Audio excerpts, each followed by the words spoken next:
Why do I feel as if she's afraid I'll fly off the handle when she tells me the whole truth? I've never done that, but Chelsea's clearly anxious. Let's cut to the chase, I say. Exactly what sort of calendar will it be? Beefcake. I don't understand.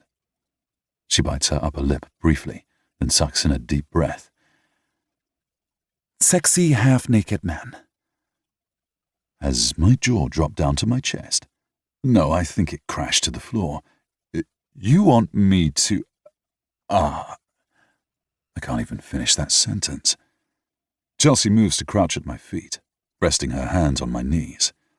Please don't dismiss the idea out of hand. It's not like you've never taken your shirt off before.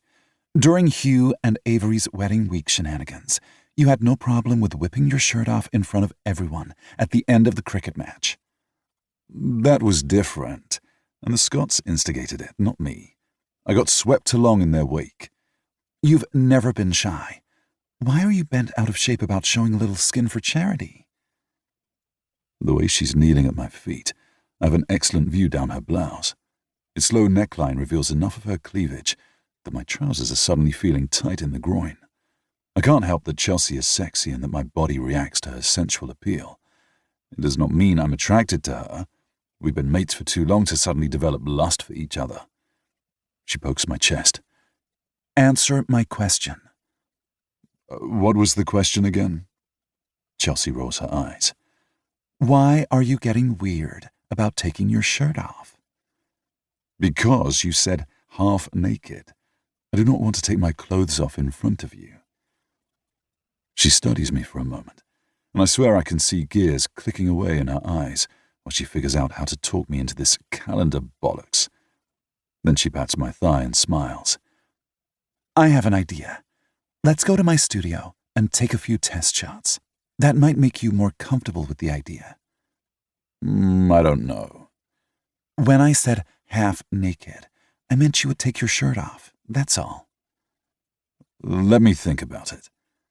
Sure, but we need your answer soon, Dominic. You can't procrastinate your way out of it. I won't. You have my word. As I walk into the pub, I scan the tables and the bar until I spot a familiar figure sitting alone in a booth. Dom notices me and smiles, waving for me to come to him. I smile too and hustle over there, taking a seat opposite him. His gorgeous brown eyes seem to shimmer in the subdued lighting, and the way he swept his dark hair back tonight reminds me of a young Elvis. "You must be famished," he says, after wrangling randy cricketers. "Not upset about that anymore, huh?" He winces. "I'm sorry about the way I behaved on the phone." "Let's forget about that and enjoy dinner. What's good here?" He aims a devilish smile at me. "What do you think? You're in England, in a pub, so..." "Fish and chips." "Exactly. You can order something else if you like, but I will have to call a copper to arrest you for committing a food crime."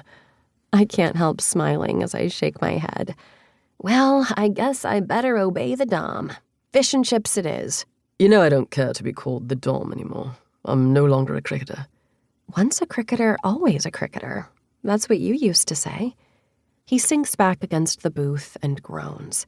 "Can we just eat and not discuss that ruddy game?" Sure. Dominic gets a waitress's attention and orders for both of us. "We'll have fish and chips and a pint for each of us." I don't usually like it when a man orders for me, but I've always loved it when he does that. Somehow Dominic manages to sound considerate and sweet when he takes control of my meal and beverage choices. The waitress brings our beers right away, and we enjoy a friendly conversation while we wait for our food. We do not discuss that project. I've decided to give Dominic a reprieve on talking shop, but only until after we've eaten. We sip our pints and laugh a lot, the way good friends should, and he tells me a funny story about his cousin Poppy Goodburn and her bookshop. Once our food arrives, we talk less because we're busy chowing down. We've just started our second round of beers when I decide it's time to broach the forbidden subject and risk making Dominic growl again. Actually, I kind of liked hearing him growl. That's weird, and I refuse to think about it anymore.